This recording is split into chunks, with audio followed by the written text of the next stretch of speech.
मैं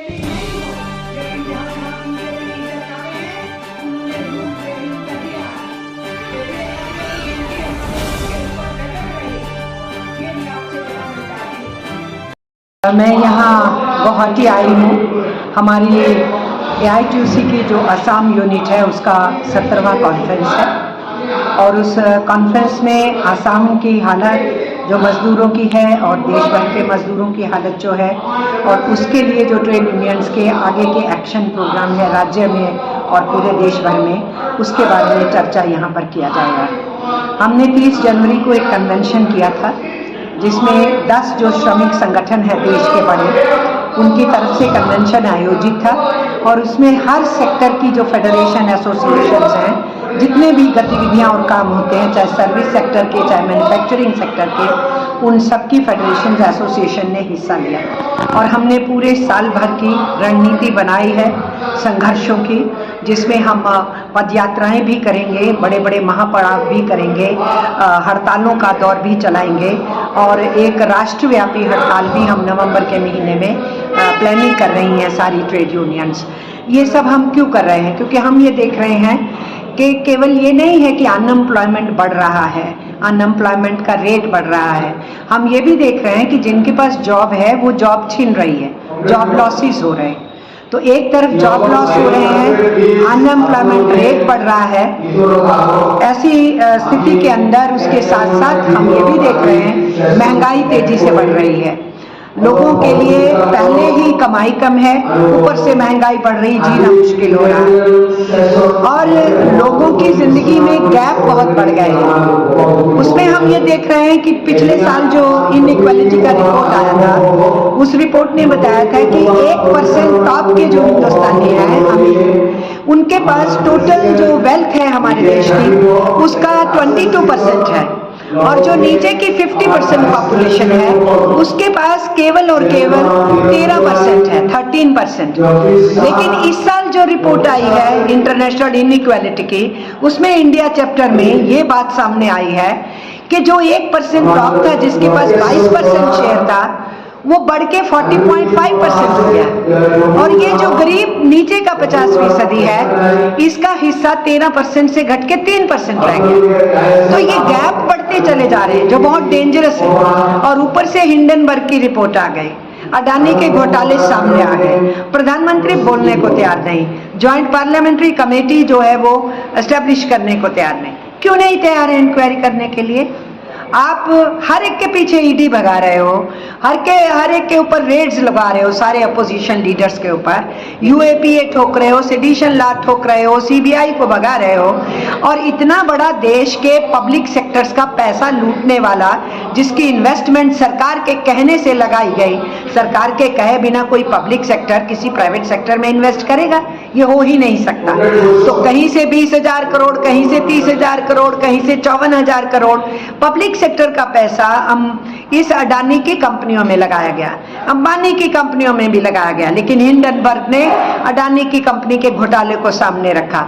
हमारे देश में बड़े बड़े घोटाले हुए हैं, उन सारे घोटालों को एक साथ कर दो, एक साथ क्लब कर दो, उससे बड़ा ये घोटाला है। लेकिन प्राइम मिनिस्टर ने मुंह सिला हुआ है, अडानी का नाम नहीं ले रहे हैं। जब देश के लोग कह रहे हैं कि हमें पुरानी पेंशन स्कीम वापस करो, हमें जो है नई पेंशन स्कीम नहीं चाहिए, और जो लोग पेंशन में कवर्ड ही नहीं है, हमारे करोड़ों मजदूर, उनको भी तो पेंशन चाहिए। तो पेंशन सभी को चाहिए, जो पेंशन शुदा नहीं उसको भी चाहिए। तो सरकार सीधे बोल रही पैसा नहीं है, तो पैसा तो बहुत है जनाब, आपने वो पैसा तो अपने मित्रों के हवाले कर दिया ज्यादा से ज्यादा। तो ये हमारा प्रश्न है कि जब असमानता बढ़ रही है, बेकारी बढ़ रही है, तो फिर ऐसी सरकार को क्यों टिकना चाहिए? इन्होंने कोविड के पीरियड के अंदर हमारे पब्लिक सेक्टर ने इतना सेवा किया पूरे देश का, अब ये सरकार उस कोविड पीरियड में पब्लिक सेक्टर पे हमला करी और निजीकरण का रास्ता अपनाई। उस कोविड पीरियड में हमारे लेबर कोड्स को खत्म करने के लिए जो लेबर लॉज हैं, उसके लेबर कोड्स का घोषणा किया गया। ट्रेड यूनियंस को नहीं पूछा गया, लेबर कॉन्फ्रेंस नहीं की गई, पार्लियामेंट में बहस नहीं हो पाई क्योंकि अपोजिशन उस समय वॉकआउट पे थी।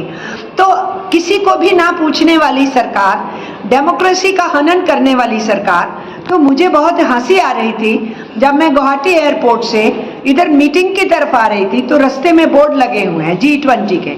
अरे G20 के आप चेयर हुए हैं, वो तो हर देश ने चेयर होना है। 20 के 20 देश बारी बारी से चेयर होंगे इसकी, तो वो कोई बड़ी उपलब्धि नहीं है। आप G20 के मेंबर हो तो आप चेयर होगे, लेकिन 1400 करोड़ सरकार ने सैंक्शन किया पूरे देश भर में उसी तामझाम को करने के लिए। और मैं आ रही थी तो बड़े बड़े बोर्ड लगे हुए थे उसके, और बोर्ड में लिखा है कि मदर ऑफ डेमोक्रेसी G20 को होस्ट कर रही है। आपने रहने दिया इसको मदर ऑफ डेमोक्रेसी, हिंदुस्तान को, डेमोक्रेसी को तो तार तार करके आपने रख दिया है।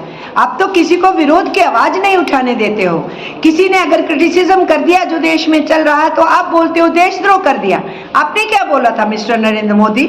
आपने तो ये बोला था कि मेरी बहुत किस्मत खराब है, मैंने कौन से जन्म में पाप किए हैं कि मुझे हिंदुस्तान में जन्म लेना पड़ा। आपने तो पूरे हिंदुस्तान को नकार दिया, उसकी बेइज्जती कर दी। तो किसी ने यहाँ की पॉलिसियों की निंदा कर दी तो आप कह रहे हैं कि देश के विरुद्ध बोल दिया। हम ट्रेड यूनियन के होने के नाते ये कहना चाहते हैं, हमारी ट्रेड यूनियंस ने देश के आजादी के आंदोलन में लड़ा है। AITUC 1920 में बनी, लाला लाजपत राय इसके फाउंडिंग प्रेसिडेंट थे। इसके प्रेसिडेंट नेताजी सुभाष चंद्र बोस भी रहे, बीवी गिरी भी रहे, पंडित नेहरू भी रहे।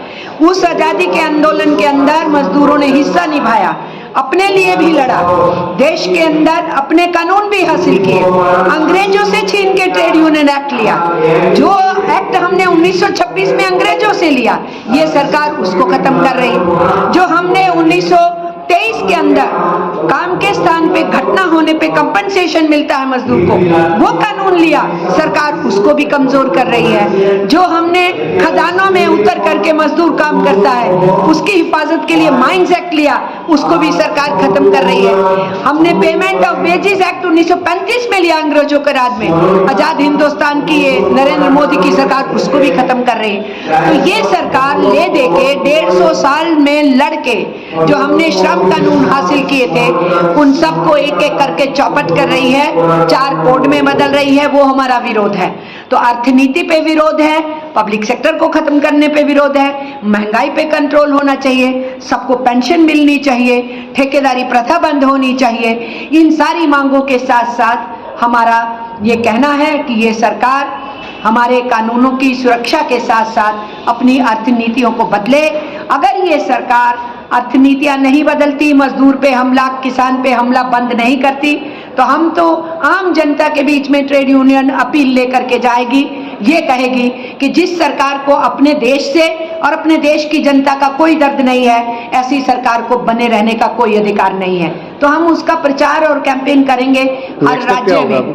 नेक्स्ट स्टेप आप लोगों का हमारे अगले महीने से, अप्रैल के महीने से सारे देश भर में जॉइंट कन्वेंशन ट्रेड यूनियंस की होंगी, स्टेट लेवल, डिस्ट्रिक्ट लेवल और सेक्टर वाइज। उसके बाद हम जो जुलाई का महीना है, जून से लेके जुलाई और अगस्त, इस पर्टिकुलर पीरियड में पूरे देश में यात्राएं करेंगे, पैदल यात्राएं, साइकिल यात्राएं, मोटरसाइकिल यात्राएं, जीप यात्राएं, घर घर में संदेशा पहुंचाने के लिए कि ये सरकार मजदूरों के ऊपर कैसे हमला कर रही है, इसको रहने का अधिकार नहीं है, वो हम करेंगे।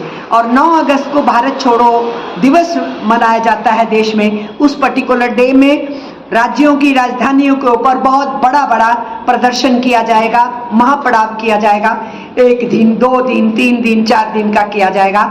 और आने वाले दिनों में उसके बाद, अगस्त के बाद सेक्टर वाइज हड़तालें, और नवंबर में फिर एक आम जनरल स्ट्राइक की तरफ हम बढ़ेंगे। तो ये स्टेप बाय स्टेप हम इन कदमों को लेके चलेंगे, क्योंकि हम ये समझते हैं कि इस सरकार ने अपने राज के दौरान इस देश में उल्टा चक्र घुमाया है और उसके उल्टे चक्र से हमारे देश की जनता त्राही त्राही कर रही है, परेशान हो रही है, मजदूर परेशान है। तो ऐसे लोगों को हुकूमत में बैठे रहने का कोई अधिकार नहीं है। Thank you.